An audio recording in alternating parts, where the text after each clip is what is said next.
Chapter 1. The Morning Ritual. Every morning at 4:30 a.m., Mr. Sato woke up. He did not need an alarm clock. His body, trained by years of habit, knew when it was time. He folded his futon, washed his face with cold water, and prepared a small pot of green tea. He drank it slowly, listening to the quiet hum of the city still asleep. By 5 a.m., he swept the path in front of his house, then trimmed a bonsai tree that stood by the front window. Each cut was precise, deliberate. His hands never rushed. At 5:30 a.m., he dressed in his uniform, a neatly pressed white shirt, black trousers, a navy blue vest, and his station master's cap. Mr. Sato had been the manager of the Kamioka train station for 35 years. He believed trains should run on time, people should greet one another with respect, and shoes should always be lined up neatly at the entrance. At 6 a.m., he arrived at the station. He bowed to every staff member and every early commuter. "Ohayo gozaimasu," he said with a deep nod. He checked the schedule, adjusted any minor delays, and ensured the platforms were spotless. His day had begun, as it always had, with precision and purpose. Chapter 2. A Young Apprentice. One spring morning, a new worker joined the station staff. His name was Daichi, a young man in his 20s. He was cheerful, but often careless. On his first day, he wore shoes that weren't polished and arrived exactly at 6 a.m., not early. Mr. Sato noticed, but said nothing. Instead, he handed Daichi a broom. "Start with platform 2, he said. "Dust gathers even where eyes do not." Daichi sighed, but obeyed. Over the next few weeks, Mr. Sato quietly observed the young man. He corrected him gently but firmly. When Daichi forgot to bow to a passenger, Mr. Sato simply stood beside him, bowed himself, and said, "Respect is a silent language." One day, Daichi arrived 10 minutes early. His shoes were polished and his broom strokes were smoother. He began to notice details: a wrapper behind the bench, a schedule slightly tilted. Mr. Sato did not praise him, but he poured him tea one morning and said, "Discipline is not a rule, it is a rhythm." Daichi smiled. He had begun to understand. Chapter 3. The Storm.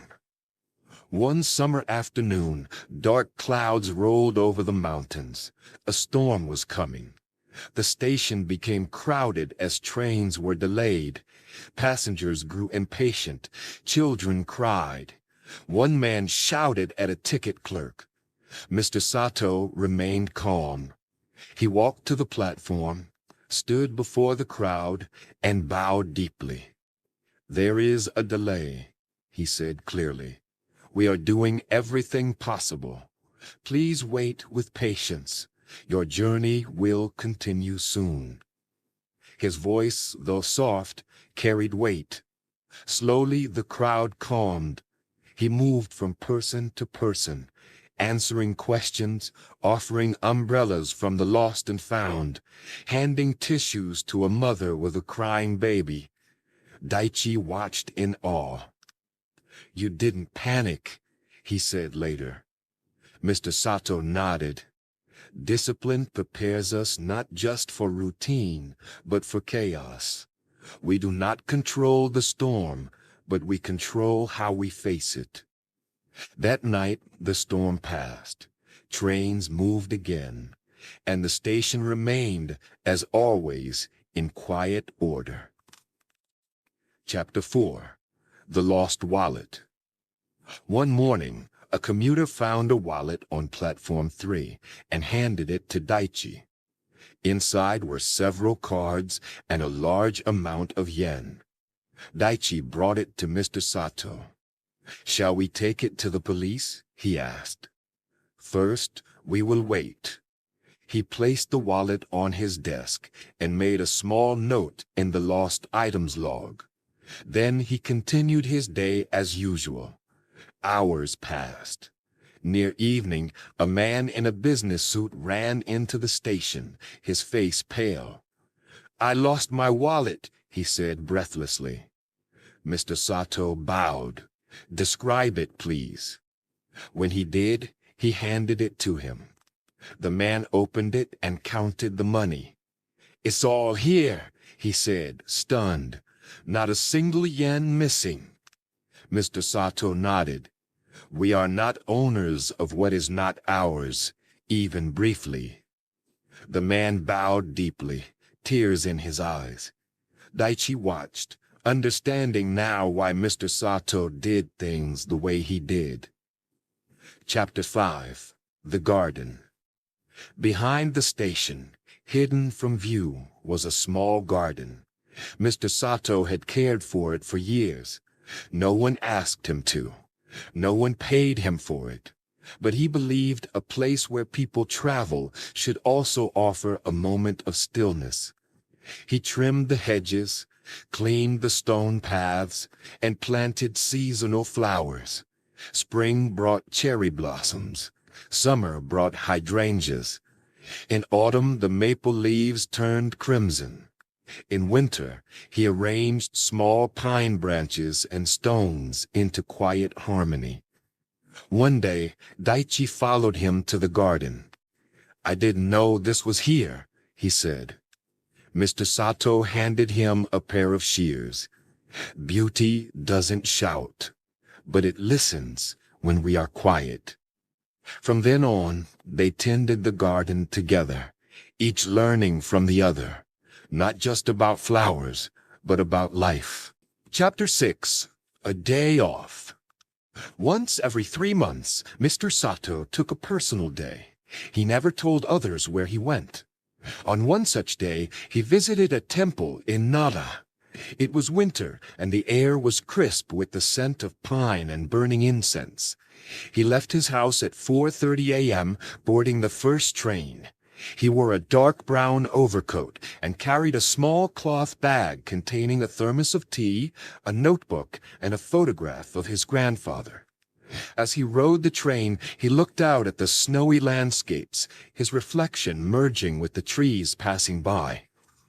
He arrived before dawn, climbed the mossy stone steps of the temple, and sat under a centuries-old cedar. He lit incense and whispered a prayer, for peace, for balance, and in memory of his ancestors. As the first light of morning spilled across the temple courtyard, he closed his eyes and meditated. Later, he walked slowly through the temple gardens, observing the koi fish ripple the pond, the delicate frost on stone lanterns, and the quiet of monks sweeping the grounds. In a small tea-house, he sat sipping matcha, watching a single leaf fall into the stream beside him. He spent the day in reflection.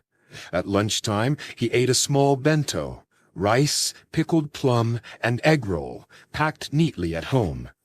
As he finished, he took out his notebook and wrote a single line: "To live with care is to live fully." Before returning home, he bought a small wooden charm from the temple gift shop, one symbolizing renewal. When he returned that night, no one knew where he had been. But Daichi, who saw him the next day, noticed something.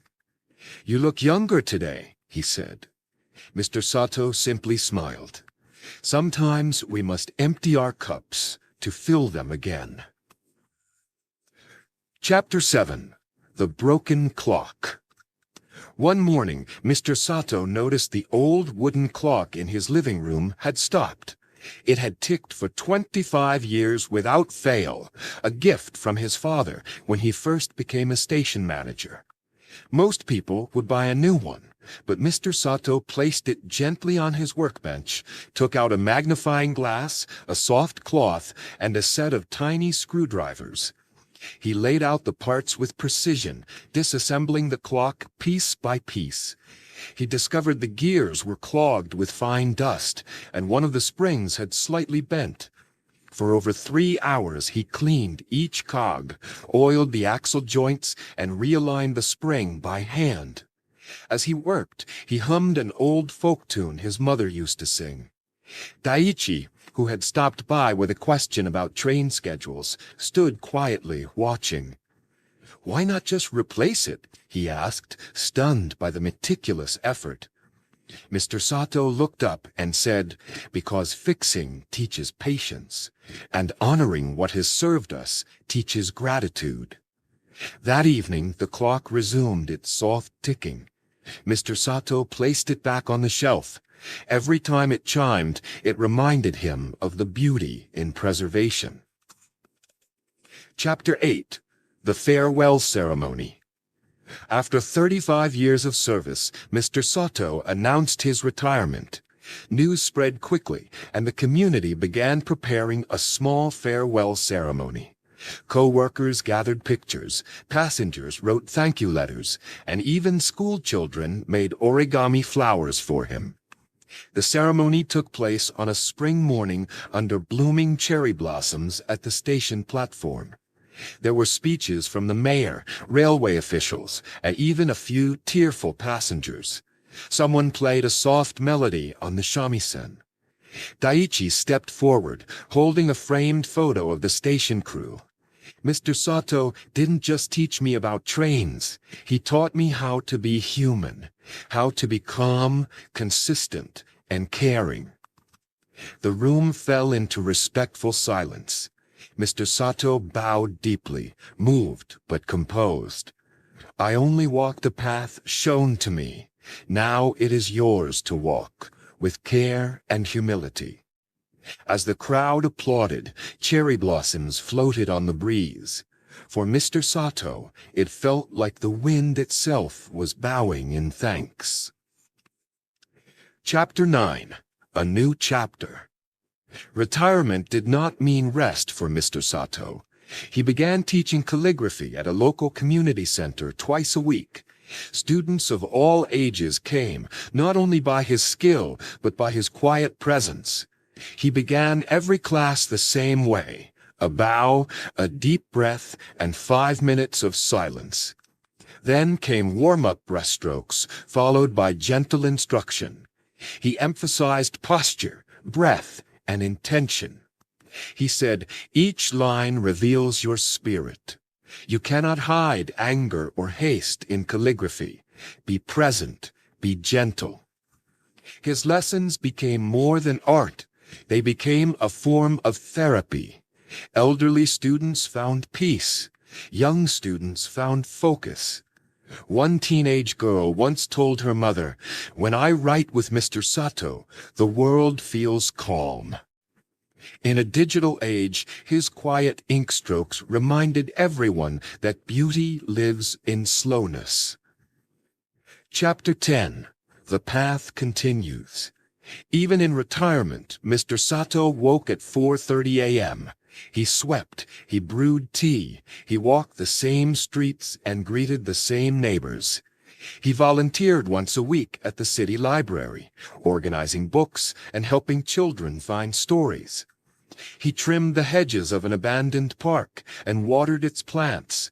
He helped a neighbor fix a squeaky bicycle wheel. One day, a young boy in the neighborhood asked, "Don't you get tired of doing the same thing every day?" Mr. Sato knelt beside him and replied, "Peace doesn't come from new things. It comes from doing the same things with a new heart." The boy thought for a moment and said, "Can I sweep with you tomorrow?" Mr. Sato nodded, smiling. "Of course, the broom is ready." And so, in a quiet town near Kyoto, the path of discipline, respect, and quiet strength continued, one careful step at a time. Thanks for watching. Take action today, not tomorrow. Press subscribe. And let's keep learning together. You're doing great. See you in the next one. Stay strong.